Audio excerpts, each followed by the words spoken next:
இயல் 2 அணி இலக்கணம். இந்த பாடத்துல இருக்கக்கூடிய குருவினாக்கள் பார்க்க போறோம். குருவினா ஃபர்ஸ்ட் கொஸ்டின், உருவக அணியை விளக்குக. விடை பக்கம் எண் 38.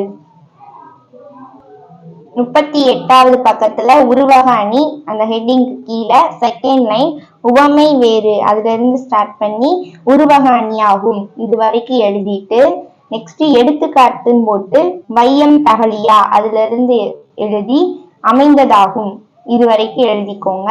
இது குருவினா 1வது கொஸ்டினுக்கு உண்டான ஆன்சர். நெக்ஸ்ட் செகண்ட் கொஸ்டின், உருவக அணிக்கும் ஏகதேச உருவக அணிக்கும் உள்ள வேறுபாடு யாது? விடை பக்கம் எண் 38. வேறுபடுத்துக மாதிரி அட்டவணை போட்டு எழுதிக்கோங்க. உருவக அணிக்கு உவமை வேறு அதுல இருந்து ஸ்டார்ட் பண்ணி உருவக அணி ஆகும் அது வரைக்கும் உருவக அணி அப்படின்னா என்னங்கிறதுக்கு உண்டான ஆன்சர். நெக்ஸ்ட் ஏகதேச உருவக அணி அதுக்கு இரு பொருட்களில் அதுல இருந்து ஸ்டார்ட் பண்ணி ஏகதேச உருவக அணி ஆகும் இது வரைக்கும் எழுதிக்கோங்க. இந்த 2 பாயிண்ட்டுமே குருவினா செகண்ட் கொஸ்டினுக்கு உண்டான ஆன்சர். நெக்ஸ்ட் மொழியை ஆள்வோம்ல சரியான வினா சொல்லை இட்டு நிரப்புக பார்க்க போறோம். ஃபர்ஸ்ட் ஒன், நெல்லையப்பர் கோவில் டேஷ் உள்ளது. விடை எங்கு. 2வது, முதல் ஆழ்வார்கள் டேஷ் பேர். விடை எத்தனை. 3வது, டேஷ் சொற்களை பேச வேண்டும். விடை எந்த. 4வது, அறநெறி சாரம் பாடலை எழுதியவர். விடை யார். 5வது, அறநெறி சாரம் என்பதன் பொருள். விடை யாது. பின்வரும் தொடரை படித்து வினாக்கள் எழுதுக.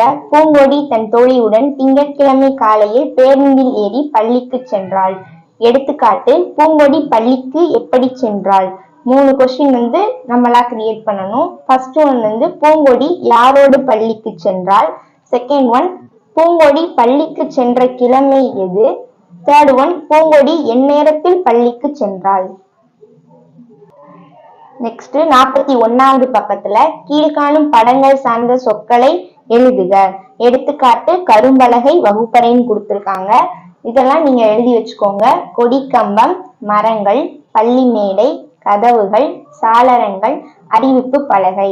2வது ஒன், எடுத்துக்காட்டு, மரம், நடைபாதை, அமரும் பலகை, சறுக்கு, ஊஞ்சல். நெக்ஸ்ட் இயல் 2 திருக்குறள். மதிப்பீடு சரியான விடையை தேர்ந்தெடுத்து எழுதுக. 1வது, டேஷ் ஒரு நாட்டின் அறநன்று. விடை வயல். 2வது, மக்கள் அனைவரும் டேஷ் ஒத்த இயல்புடையவர்கள். விடை பிறப்பால். 3வது, நாடென்ப என்னும் சொல்லை பிரித்து எழுத கிடைப்பது. விடை நாடு பிளஸ் என்ப. 4வது, கண் பிளஸ் இல்லது என்பதனை சேர்த்தெழுத கிடைக்கும் சொல். விடை கண் இல்லது. அடுத்து பின்வரும் குறட்பாக்களில் உவமை அணி பயின்று வரும் குறளை தேர்ந்தெடுத்து எழுதுக.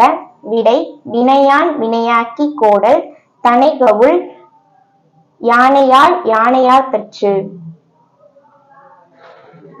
அடுத்து குருவினா ஃபர்ஸ்ட் கொஸ்டின், ஒரு செயலை செய்ய எவற்றையெல்லாம் ஆராய வேண்டும். விடை பக்கம் எண் 42. 42வது பக்கத்துல ஃபர்ஸ்ட் திருக்குறள் இருக்கா அதோட பொருள் ஃபுல்லா எழுதிக்கோங்க. வேண்டிய பொருள் அதுல இருந்து ஸ்டார்ட் பண்ணி செய்ய வேண்டும் இது வரைக்கும் குருவினா 1வது கொஸ்டினுக்கு உண்டான ஆன்சர். 2வது, ஒரு நாட்டுக்கு எவையெல்லாம் அரண்களாக அமையும். விடை பக்கம் எண் 43. 43வது பக்கத்துல 7வது திருக்குறளோட பொருள் ஃபுல்லா தெளிந்த நீரும் அதுல இருந்து ஸ்டார்ட் பண்ணி அரணாகும் இது வரைக்கும் குருவினா 2வது கொஸ்டினுக்கு உண்டான ஆன்சர். 3வது கொஸ்டின், சிறந்த நாட்டின் இயல்புகளாக வள்ளுவர் கூறுவன யாவை. விடை பக்கம் எண் 43.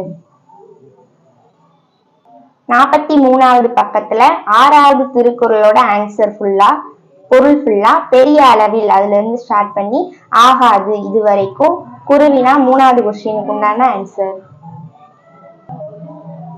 நெக்ஸ்ட் படங்களுக்கு பொருத்தமான திருக்குறளை எழுதுக. ஃபர்ஸ்ட் ஒன்னோட ஆன்சர் மணிநீரும் மண்ணும் மலையும் அணிநிழலும் காடும் உடையது அரண்.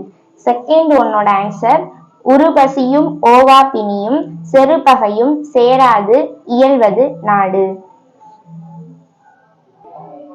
இந்த வீடியோ உங்களுக்கு பயனுள்ளதா இருந்துச்சுன்னா லைக் பண்ணுங்க, உங்க ஃப்ரெண்ட்ஸுக்கும் ஷேர் பண்ணுங்க, சப்ஸ்கிரைப் பண்ணாதவங்க சப்ஸ்கிரைப் பண்ணுங்க. தேங்க்யூ.